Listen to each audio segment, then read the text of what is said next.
Now I discuss about TKR। তা আপনারা জানতে চাইবেন যে হোয়াট ইজ TKR বা TKR কী জিনিস। এটা হচ্ছে টোটাল নি রিপ্লেসমেন্ট বা নি আর্থ্রোপ্লাস্টি। এটা তো একটা ফরেন মেটেরিয়ালস, ওর মধ্যে ওটাকে চেঞ্জ করে দেওয়া হয়। তা এইটার সম্বন্ধে অনেকের অনেক রকম ধারণা এবং অনেকের ভয় ভীতি আছে যে TKR বা হাঁটু চেঞ্জ করলে ভালো হবো তো, চলতে পারবো তো। তা সেটা আমি একটু আপনাদের সতর্ক বা সাবধান বা অ্যাডভাইসও দিচ্ছি।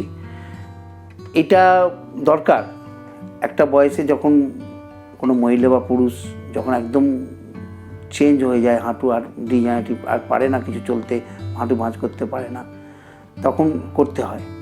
সেটা অনেক সময় কন্ডিশন, তার চেহারা, বয়স বা কিছু, কিন্তু সবসময় বয়সটার কথা মনে রাখবেন। এটা TKR আদর্শ বয়স হচ্ছে 60 থেকে 65। অনেকের হয়তো অর্থনৈতিক সময় মানে এর জন্যে অ্যাডজাস্ট হলো না, 60-62তে করলে ভালো হয়, ওটা সেটা 65।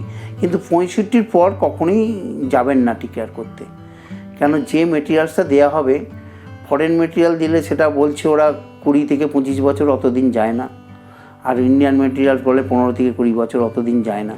অতএব সে বাঁচবে, যদি বাঁচে, যদি 70 বছর করে, সে বাঁচলো হয়তো 80 বছর, কিন্তু মেটেরিয়ালসটা টিকে গেল আরও, তাহলে লাভ কী হলো? তাহলে কি হচ্ছে, আইডিয়াল বয়স হচ্ছে 60 থেকে 65।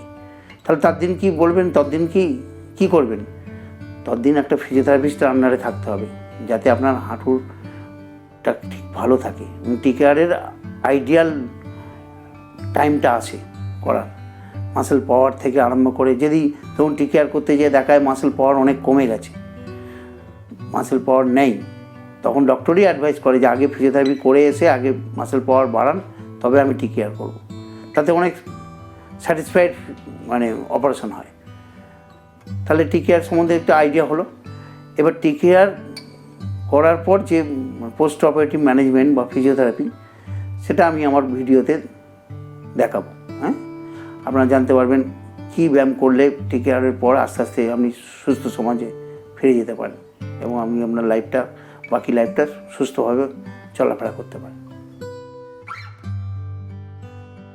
Now I am showing some exercise after TKR.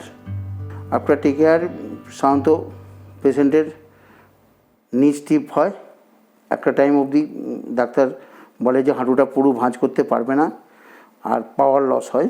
Quadriceps করতে হবে, হাঁটুর ব্যায়ামগুলো করতে হবে, আর গোড়ালির ব্যায়ামও করতে হবে। সেটা আমি ডেমনস্ট্রেট করছি। First pumping exercise, ankle pumping.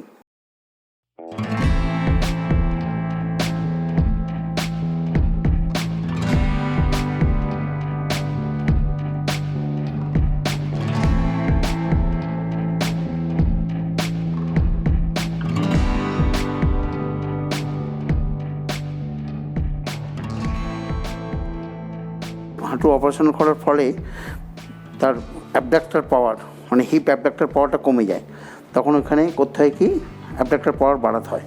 তাহলে ও বাইরের দিকে, তুমি মিড লাইন হচ্ছে এইটা, মিড লাইন থেকে বাইরের দিকে নিয়ে এসো, পাটা নিয়ে এসো, অ্যাবডাক্টর পাওয়ার বাড়ছে।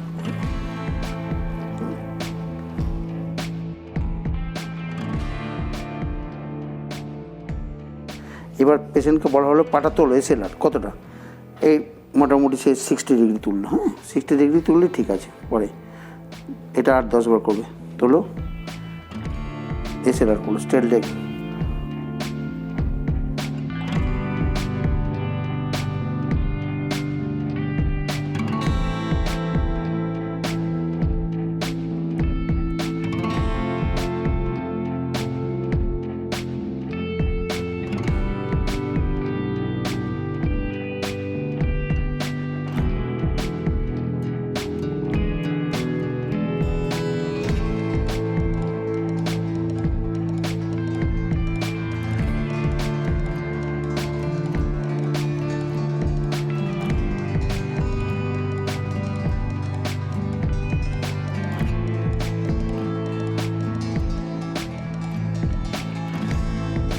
you.